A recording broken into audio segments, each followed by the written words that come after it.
This is the Morning Drive Podcast from Double T 97.3, presented by Cantex Roofing and Construction.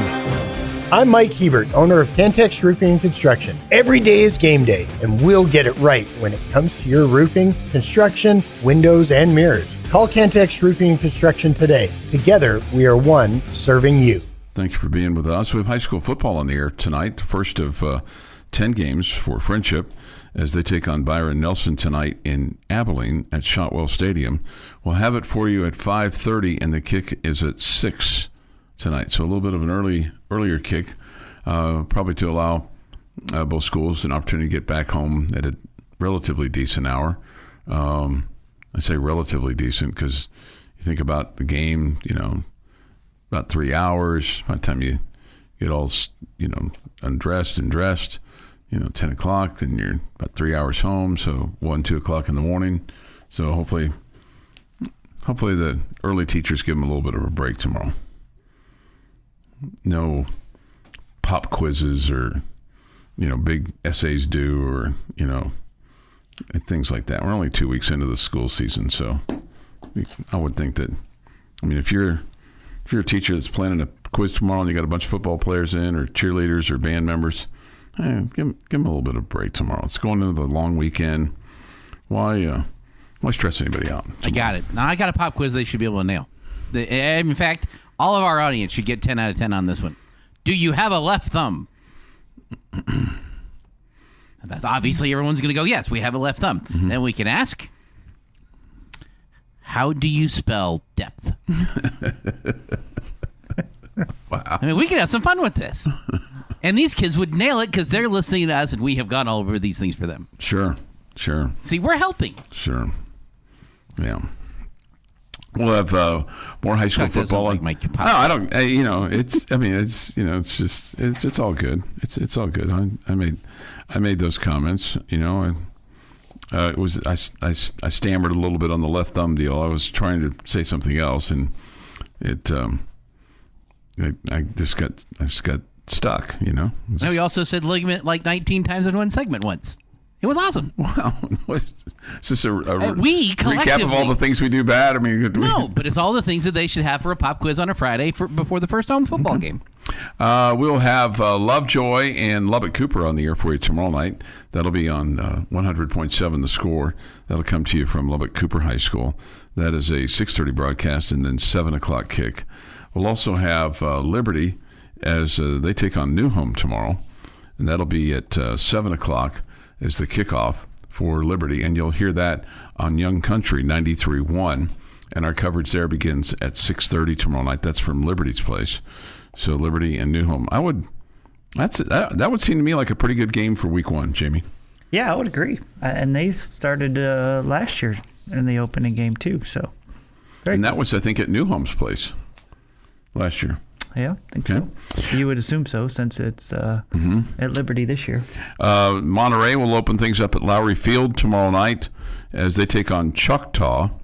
And there's a game tonight at Lowry. I'll get to that in a moment. They take on Choctaw, Oklahoma. And we'll have that game for you tomorrow night on 93.7 The Eagle. And Monterey and Choctaw will kick at 7. Coronado meets up with Wichita Falls Legacy tomorrow night. That's a game that you'll also hear on 96.9 The Bull.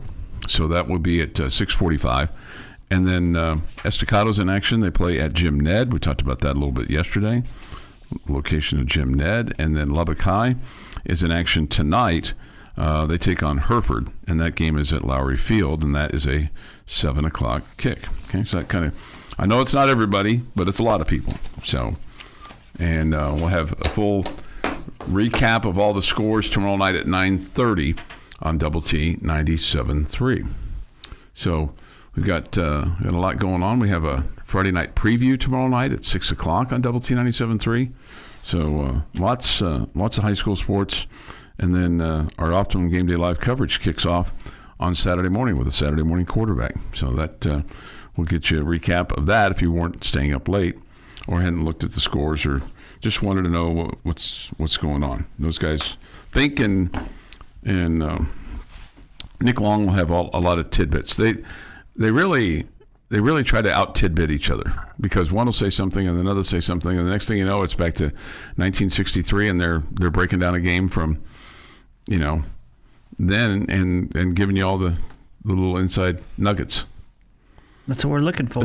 Nuggets. We're looking for nuggets. Okay, we got plenty of them. Plenty of them. As Jeff mentioned in his Sports Center, we'll have the Astros taking on the Rockies today at 2:40, and then Balls and Strikes at 3:10. We'll also have college football tonight between Cincinnati and Nebraska. Let me ask you this: 12:40. 12:40. Yeah, 12:40. Sorry. Let me ask you this: do all the Big 12 teams win this weekend? I'm going to guess no. Okay. Which game is the game that you think is the one that's the most competitive? TCU at North Carolina would be one that I would be nervous about. Mm-hmm. I would be nervous about Cincinnati and Nebraska tonight. Okay. I'm nervous about UCF hosting Jacksonville State tonight. Okay. Okay, Jacksonville State was a really good team last year. UCF was not. I think the Baylor-Auburn game is losable. I think the Colorado-Georgia Tech game is losable. So it might be... I feel pretty confident. Hawaii at Arizona. Yeah, Hawaii beat Stanford. Mm-hmm. And neither one of those teams looked great, but I think that's a losable game on Saturday.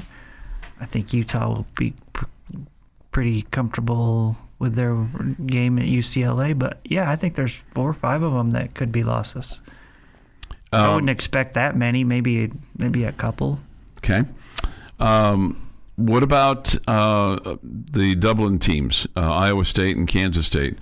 Iowa State, ranked 22nd, plays host to South Dakota, and then Kansas State plays host to North Dakota. Both those games are on Saturday. K-State is ranked 17th. Yeah, I no concern there. The Dublin teams. Well, they played in Dublin last Saturday. Teams that played in Dublin. Yeah, yes. I mean they're not from there. They're just they played there. Yeah, I would expect both those teams to win. Okay, I think those games are going to be closer than people think. I think there'll be a little hangover effect. I think K-State will be angry, and they might win by 2 or 3 touchdowns. That's a 98% matchup probability for K-State versus North Dakota. And then for Iowa State versus South Dakota, it's a 91% matchup predictor. So I think that game's going to be under 2 touchdowns for Iowa State to win. Okay. It'll be closer than people think. The Morning Drive podcast from Double T 97.3 is presented by Cantex Roofing and Construction. Time for this day in sports history. Today is Thursday, August the 28th, 2025. So basically you got today and tomorrow to get done with August, because Saturday is game day, Sunday is Sunday, and Monday is Labor Day, and Tuesday it starts a new month. So it's today and tomorrow to get your stuff done for the month of August. Here's Jeff McGuire with this day in sports history.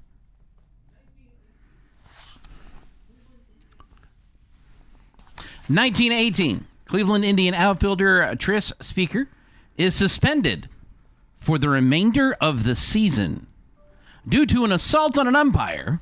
That'll do it. They will. They frown on those kind of things. 1951. Pirates snapped the New York Giants' 16-game winning streak. 1977. California Angels pitcher Nolan Ryan strikes out 300 batters for the first, second, third, don't, 5th consecutive season. That's a lot of strikeouts for 5 straight years. He was smoking then. 1990. Chicago Cubs' Ryne Sandberg is the first second baseman to hit 30 home runs in consecutive seasons. 2003, former Red Raider Josh Bard goes 3 for 4 with a home run and a double, helping the Cleveland Indians to an 8-3 win over the Tigers. And in 2021, Major League Baseball Los Angeles Angels pitcher and designated hitter Shohei Ohtani becomes the first player in team history to reach 20 stolen bases and hit 40 home runs in a season during a 10-2 win over the San Diego Padres. He pitched 5 innings yesterday. Not for the Los Angeles Angels. No. It is National Cherry Turnover Day. Oh, sign me up. Happy birthday, Jack Black, 56. Jennifer Coolidge, our favorite, 64. Shania Twain. No, she's not our I'm favorite. actually mad at you just for bringing her name up. Yeah. Well, this may help. Shania Twain is 60. Leanne Rimes, 43. Jason Priestley, 56. And Lou Piniella is 82. Wow. 82. And on this day, 1963. When we allow freedom ring, when we let it ring from every village and every hamlet, from every state and every city, we will be able to speed up that day when all of God's black men and white men, Jews and Gentiles, Protestants and Catholics will be able to join hands and sing in the words of the old Negro spiritual. Free at last, free at last. Thank God Almighty, we are free at last. That, of course, is the I Have a Dream speech from Martin Luther King Jr. on this day in sports history. All right. This day in sports history, 6:48 this morning here on the Morning Drive. We missed a little tidbit yesterday. I think we did. I think we missed this. Yesterday in sports history was the last time that in Major League Baseball there were back-to-back inside the park home runs. You want to take a wild stab at who it was? I'll give you the year. It's before y'all's time. 1977.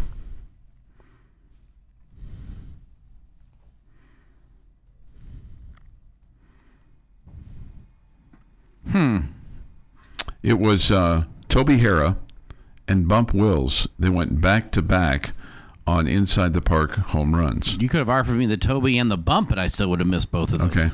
Okay. And you know the thing about the Toby Harrah home run, I think it was Toby, Lou Piniella, who you said today's his birthday. That's correct. Crashed into the wall. He was playing for the Yankees at the time, playing right field for the Yankees. He was trying to make the catch, and crashed into the wall and hit off the top of the right field wall there at Yankee Stadium. And Bump Wills, his was to center, and I don't know if it was Mickey Rivers or not, but I think it might have been Mickey Rivers who misplayed it, which that's kind of what he was known for. He could make some circus catches and then he could misplay stuff. Sure. So, at any rate, I just thought that was I saw that yesterday. I thought that was kind of interesting. Just the fact that there were consecutive back-to-back home runs. It's the first and it's the only time in Major League Baseball history that the players from the same team have hit back-to-back inside the park home runs in the same game. That's pretty cool. Okay. You're saying back to back. So one batter does it, then the next batter does it. Yeah. Well, then why did you add in the same game? It could be last at bat, first at bat. Because that's what was written on this little article. All right, you had me confused there. I'm sorry. By adding that. If you just say back to back, obviously it's the same game. Yeah, there you go. I'll add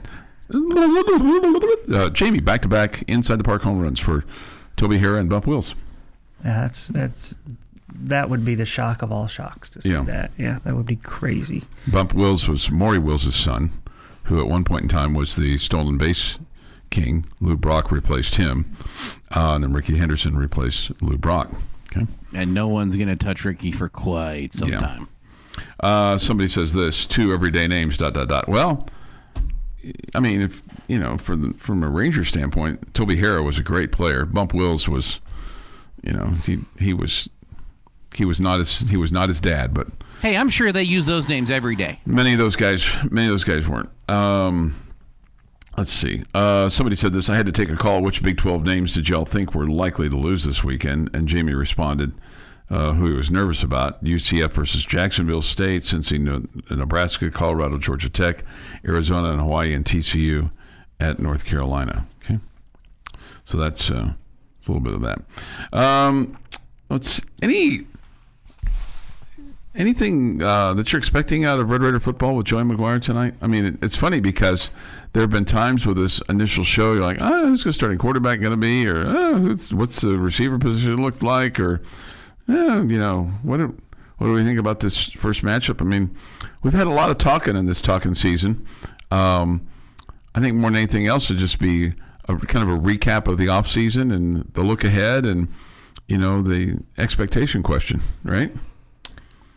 Yeah, I don't know what to expect. I mean, I'm sure he'll get the same kind of questions that he's got all season long with the expectations of this team and how they've meshed together and how hard they work, for each other and all that good stuff. I'll be honest with you, I can't remember the last time we had a conversation about we went into a season not knowing who the quarterback was going to be. Okay, well, that's probably true. Yeah, that's probably true. It's probably been Coach Kingsbury's. It's more the health of it, more than the health of the quarterback, maybe. We've had game weeks, yeah, but we've never. I can't remember the last time we went into a season not knowing who the starter was going to be. Yeah, you're probably right about that. I think it would be going back to Baker starting when we didn't know because we thought we knew, but it wasn't what we thought we knew. Okay, so it's been. We've had to change quarterbacks game two. It was a two. McLean Carter start to begin the season, right? Didn't he start the game against Ole Miss? Oh, got boy. knocked out, and Alan Bowman came in after that. Then Bowman I kind thought of. that was later in the season. You might be right. Don't like Bump Wills. He refused to give me an autograph at Old Arlington Stadium when I was a kid. Yeah, you don't forget that stuff. No, sure don't. You do not forget that stuff, man. I feel you on that. Yep. You kind of just go, okay, hey, Bump, I hope that you have a bad day every day. This is the Morning Drive Podcast from Double T 97.3, presented by Cantex Roofing and Construction. Thanks for being with Jamie, Jeff, and I this morning. Take your thoughts and comments on the Yates Flooring Center chat line. Go to the Double T 97.3 mobile app. It is presented by Happy State Bank. Also, the Visual Edge IT hotline is open too at 806-771-0973. I went to the Arkansas Pine Bluff football site yesterday, and I thought this was pretty cool. I mean, it's not going to help them. It's not going to help them win any games or anything. But when you look at their team and their bios and their picture. They're all wearing a yellow blazer and a tie and a white shirt. Cool. I thought they looked really cool. I thought it looked that's. And then it was like, and then I had this thought. Well, is that the same coat and tie for everybody? Did they just change when they took the picture? You said it was yellow. It's kind of a It's kind of a gold. Gold. Gold. Yeah. Gold is. It almost looks like the Hall of Fame jacket that the NFL players wear. Not quite, but I mean it's a very nice jacket with a lion, a golden lion. I guess golden lion. So they'd probably say that, Chuck, that jacket is gold. Okay, and they've got a lion on the left breast. So I mean they look like a guy. They look like nice young men that are suited up and ready to go. Yeah, I can't imagine the gold jacket you're wearing that around town or out on a Friday night or whatever. No, it makes me think that when they get off the plane here in Lubbock that might be something that they have. Maybe maybe that's the way they show up off the plane. I think that's pretty cool. That they come down the ramp and get off the plane. Everybody knows. Oh, look at those young men. They're ready to go. Okay, they're all Natalie attired. Again, it doesn't necessarily mean that you're going to win the football game, but I mean, hey, dress to impress, right? Probably not the preferred way to travel. all dressed to the nines, but no, it makes it it makes it a little clunky. Looking at their statistics from last year, what they're looking to do is they're looking to flip what we're looking to do. Okay, I mean they need to improve on defense, but they really need to improve on offense. They only scored 23.5 points a ball game. They gave up almost 36. Yeah, trying to get that offense going. And the second and third quarters were really, really bad for them. Their opponents outscored them 145-69 and 110 to 48. So, I mean, and look, I mean, if we're not necessarily, I'm certainly not worried about this, but I'm sure the coaches have kind of looked at this and went, hey, listen, these guys are coming in here to win too. So let's not just go over there hat in hand thinking that we're just going to trot out on the field and clobber these guys, even though you kind of feel like you should be able to. Yeah, man. If you don't, it's that's going to be a bit of a shock. Yeah. Last year they opened up their season on August the 29th at Arkansas and lost 70-0. The next week they had a great bounce back, Jamie. They beat Arkansas Baptist 73-0. That's good. That's good. That's got to be one of the biggest turnarounds in college football, right? For the year, you get beat 70-0. Oh, 143 point turnaround. Yeah, right. That'd be tough to beat. Next week you outscore them 73-0. They have not. Their last win last year was against Mississippi Valley. I'm assuming that's Mississippi Valley State. No Jerry Rice for that team. He's not. I think they dropped the state like so many teams have done. Yeah. Anyway, so that's just a little bit of a look-see at them. 7:19 this morning here on the Morning Drive. Take your thoughts and comments again on the Yates Morning Center chat line. Somebody asked this: why would someone dress up as Natalie Wood to travel? Boy, that's a name way back from the past. Do you know who Natalie Wood is? Yes, she's a singer, isn't she? Yeah, she was an actress. Yeah, she was married to Robert Wagner, and depending on who you talk to, Robert Wagner and Christopher Walken and her were on a boat together, California, and she ended up dead, drowned. And the question is, did she have help leaving the boat, or did she just drunkenly fall off the boat? There's two schools of thought there. Happens to the best of us. You've never fallen off a boat before, have you? Not that I can remember.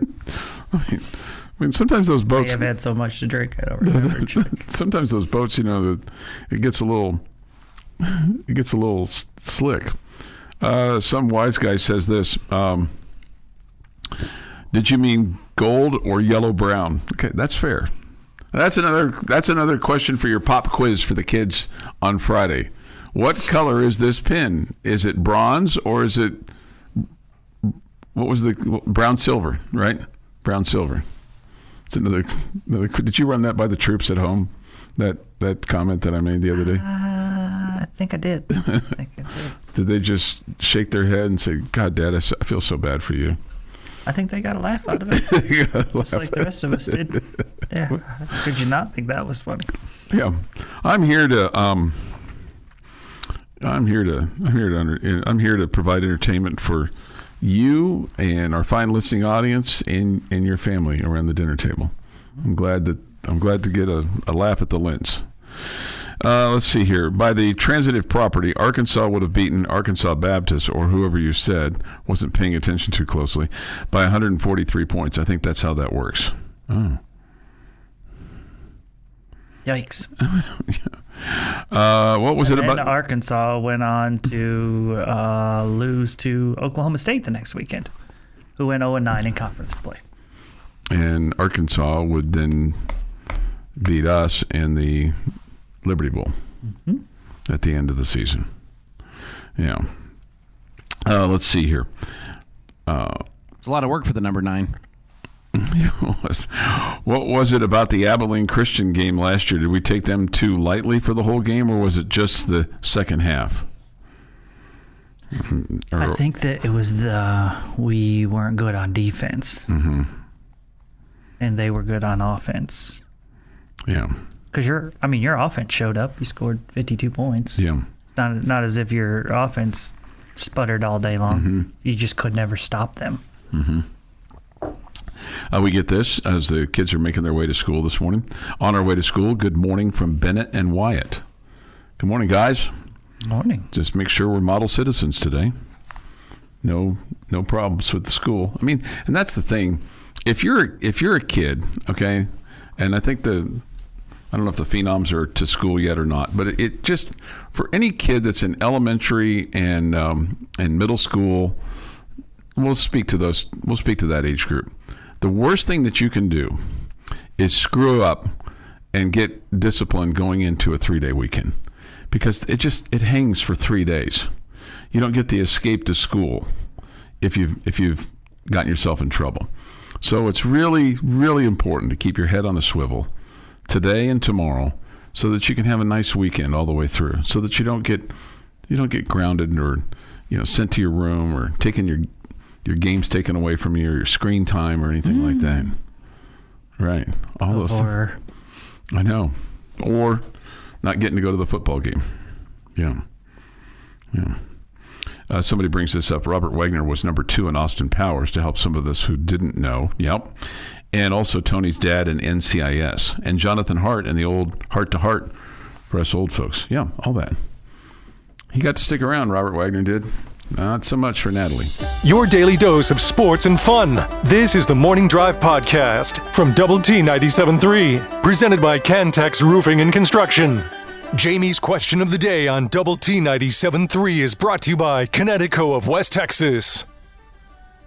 All right, gentlemen, pretty simple question. I think we've discussed this one before, but my answer has changed, and so I thought I would ask the question again.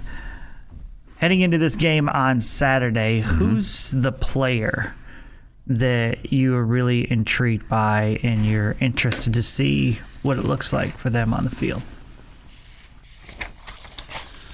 I'm just gonna. I don't know what I said last time. I think I might have said kicker last time. I'm just going to say I really want to see Baron Morton come out and zip it. I want the ball going down the field. I want to see that velocity coming out of his hand. I want to see that ball going in the air. I want to see it going more than 30 yards. I want to see the accuracy. My binoculars are focused on number 2. Okay. I don't know that my answer's changed, although with the changes that have happened, I've added somebody that I'm interested to see how it works. I think I said it was the offensive and defensive coordinators that I really want to see and see how those are going to roll through in the first game. And I even think I kind of apologize for going outside of the box a little bit. But this one is square in the middle of the box. You got a new kick returner that's a little familiar. And I say a little familiar in Micah Hudson. I want to see how that goes. That might be an area that he could really excel at with some of the talent that he has available.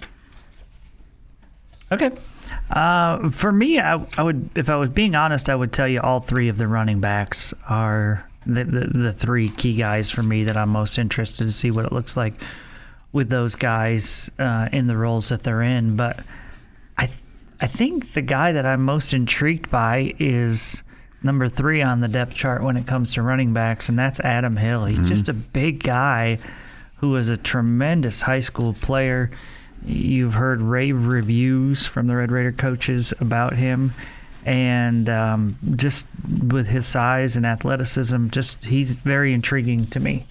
And I think in these early games, he's going to get a chance to show whether or not he can be relied upon to be, a factor, or is he just the third string guy? So I'm really interested to see him. He's bigger than the other 2. He's 6'1", he's 230, and when you look at Jacoby Williams, he's 5'10", 185, and Cam Dickey is 5'10", 215. So, yeah, it'll be interesting to see if he can take advantage of those holes that we hope are going to be open by that offensive line. Mm-hmm. And then or if he's big enough to create some of his own holes. Yeah, and or is he your pass blocker in the backfield? Does he take on a linebacker and pop somebody if they get through? Yeah. Give Barron a little more chance to throw it. Okay. Is there anybody on defense that you're really intrigued by? Well, I think David Bailey was my answer earlier this offseason when we talked about that. The guy that I was most interested to see just what it's like. But I think there's a lot of guys for me on the the defensive side of the ball.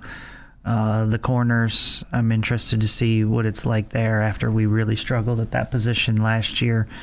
And then, of course, having guys that can get after the quarterback, that's cool too. Mm-hmm. Jeff, anybody defensively that you're going to kind of every single one of them. Going to Jamie's point, how much improved are your corners? How are your safeties going to react to the run game? The only question I don't have on defense is linebackers. Because those guys are stellar, and I expect them to continue to be so. I would throw John Curry in there, too, because, again, another guy that the coaching staff has talked very, very highly of. This kind of forced his way into the starting lineup, so I want to see what he's all about. Yeah, and I think the kickers, too, is something to take a look at to see, are they getting – not that you want them to have an opportunity to kick a 40-yarder or a 42-yarder, but – I do. Yeah, probably. I know you do. I mean, I guess I was just thinking about it just from a standpoint of you don't want to see your offense break down or get stopped. But if you do, then you want to see which one can handle that the best. Yeah, this is not going to be a game where you need to score a touchdown on every possession, so you would think. Right. To win. Right, yeah. So let's get some work for the kickers and see what they're about. Okay, all right. Yeah. And Coach McGuire said that he felt like that position would be settled by the third game. And Upton Belafont right now has the leg up on Stone Harrington. And then Ian Hershey has given Jack Burgess a little bit of run for his money from a punting standpoint. It's just good to know that he's your punter-kicker combo. Okay? So he's a guy you don't necessarily hope being put in both situations because that'd be a bad deal. That means that your two kickers would have gone out. Either hurt or weren't performing. Yeah, right. But, I mean, I guess Ian Hershey could just be so good that he overtakes them. Maybe so. Maybe so. Maybe he could be that. And then the thing about Jack Burgess, he's also the holder. The backup holder. And it's no or on this. And, it used to be that this is just the way it was. The quarterback was the holder for the kicker for whatever reason. The quarterback was the holder for the kicker. Good hands. Good hands, but, receivers have good hands too, but maybe they just didn't want to get their fingers hit.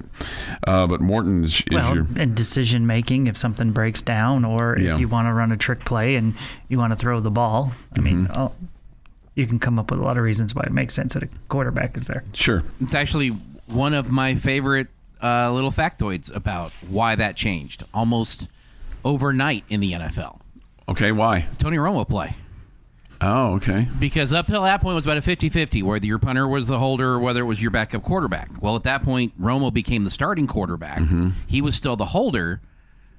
When that play didn't work, being as athletic as he was and how reliable he was as a quarterback, almost everybody in the NFL went, we're not putting our quarterback out there to no longer have that as an issue from that moment because of how unsuccessful that play was. I blame the ball for that game. For that. Right, but it was Tony Romo picked it up, tried to make a play out of it as your starting quarterback, something he had done 100 times as your quarterback. Mm-hmm. And that's when almost everybody in the NFL from that point forward switched. Didn't want their starting quarterback trying to make a play? Didn't have a quarterback being your holder on kicks. So what's the advantage? The advantage was that if that situation were to happen, the quarterback could make a play. But because a starting quarterback couldn't, but he was still the holder, that's when everybody What's shifted the advantage now to having a punter do it? consistency. The Morning Drive podcast from Double T 97.3 is presented by Cantex Roofing and Construction. With Jamie Lent, Jeff McGuire, I'm Chuck Hines. Don't forget, at 9 o'clock this morning, it is the end of the bench. High noon, bottom line, and this afternoon, Tech Talk. And the guys will be out in the wild today. They'll be at Twin Peaks today from 3 until 6. Okay. Then we'll have Red Raider football with Joey McGuire tonight at 6 o'clock. Okay. And they'll have tickets to give away for Saturday's game. Awesome. Okay. This from the 8 Scoring Center chat line. Whoever just texted about the wreck on Marshall Sharp Freeway and the West Loop saved my butt. Perfectly timed, avoided it all, and hit green lights till I got back on the loop south of 34th Street. Okay, awesome. Good news. Little man helping man, 5'9", 185. Man helping man. Okay. There you go. All right. Jeff brings this to the table. I did. Okay, I did. So was messing around YouTube and ran across a video. And I'm not doing the entire video because it was like 15 minutes long, but it was announcers predicting the play. And this was from September 27th of 2009 when the Mariners were taking on the Blue Jays. Pitch to Click, final game of the series. Mike, who's yours? Well, I think clearly it's going to be Tuiasa Sopo today. He swung the bat well the last few times that he's got an opportunity to play. I expect him to hit his first big league home run today. He's going to get in a good count today. He's going to get a fastball from Talent, and he's going to hit it out of left center field, probably maybe in the second deck. Okay, all right. I'm looking forward to it. Matt Tuiasa Sopo's first home run of his career coming up, according to Mike Blowers. On a 3-1 count. On a 3-1 count? Breaking ball, fastball? It'll be a fastball. He's a fastball 3-1. pitcher. 3-1 count. Second at bat. How many rows back? Second deck. Second deck. How many rows back? That 2 or 3? I can't because people get their hands in the way, so you never know.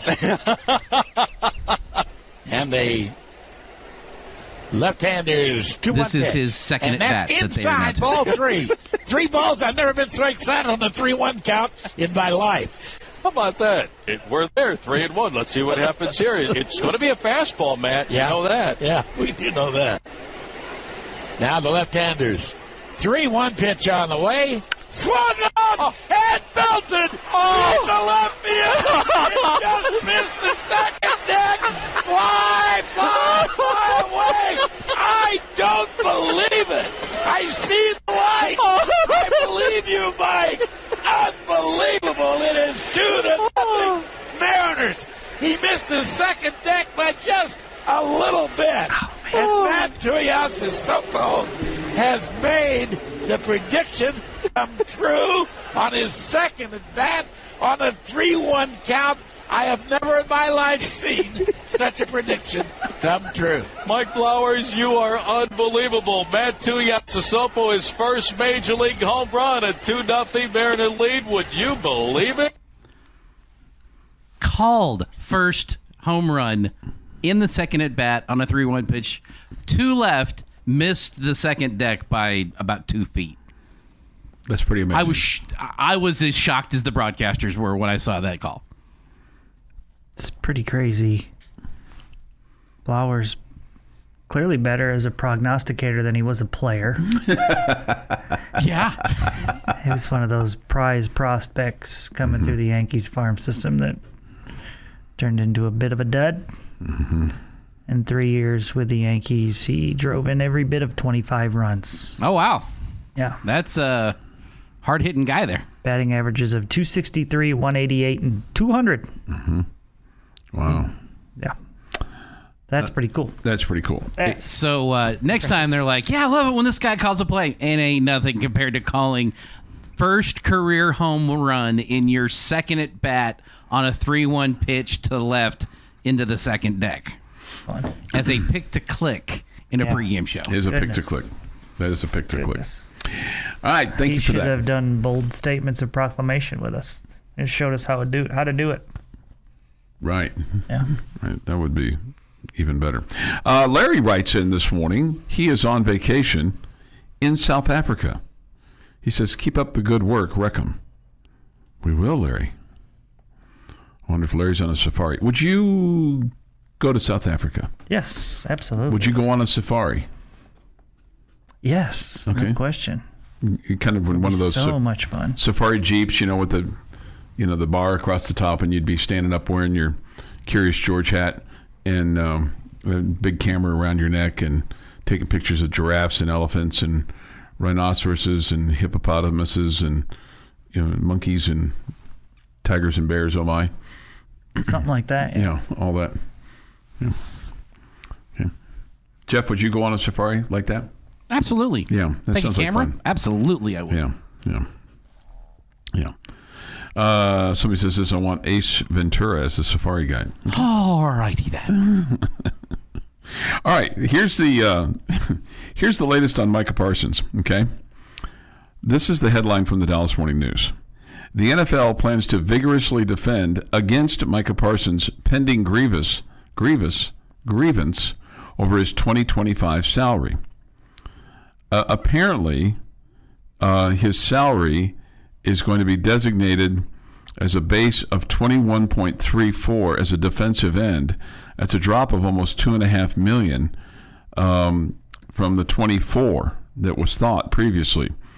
The Cowboys have cited the NFL's formula and automatic designation for this decision. According to Pro Football Focus, Parsons played 515 snaps last year on the defensive line, compared to 241 at linebacker.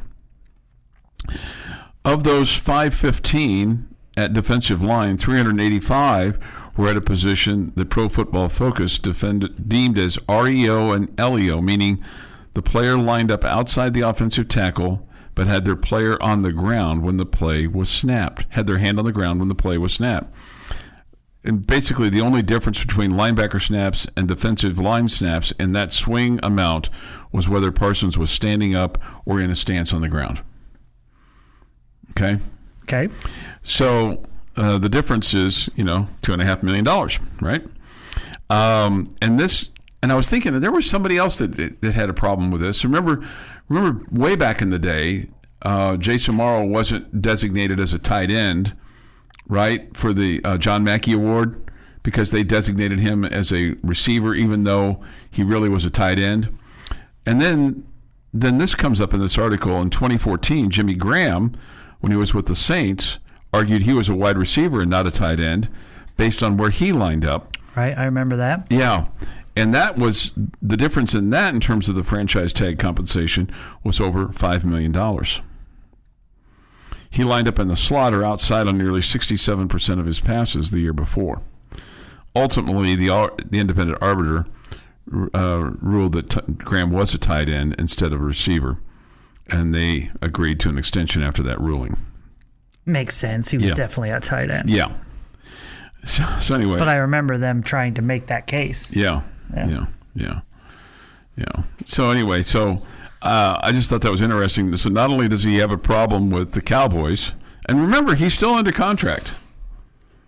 He's still under his rookie contract, but it may not. I still think that he's going to report at some point in time, Jamie.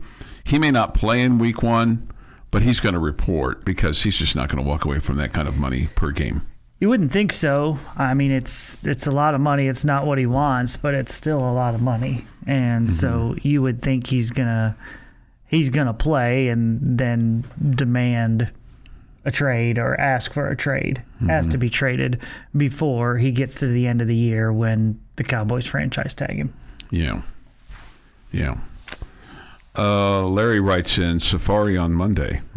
Okay, Larry, we're expecting pictures because we had another guy who just said his cousin is there now and gave us a picture of, I'm not sure what that is. That would be a rhinoceros. It is a rhinoceros. Okay, well, I just couldn't tell. And somebody else, and they're probably right on this. I didn't know. No tigers or bears in South Africa. Okay, well, who knew? I guess y'all did, right? Did you know? Definitely the Bears. Okay. Yeah, they're in Chicago. Or Waco. This has been the Morning Drive Podcast, presented by Cantex Roofing and Construction. Check out our library of Double T 97.3 podcasts at doublet97.3.com.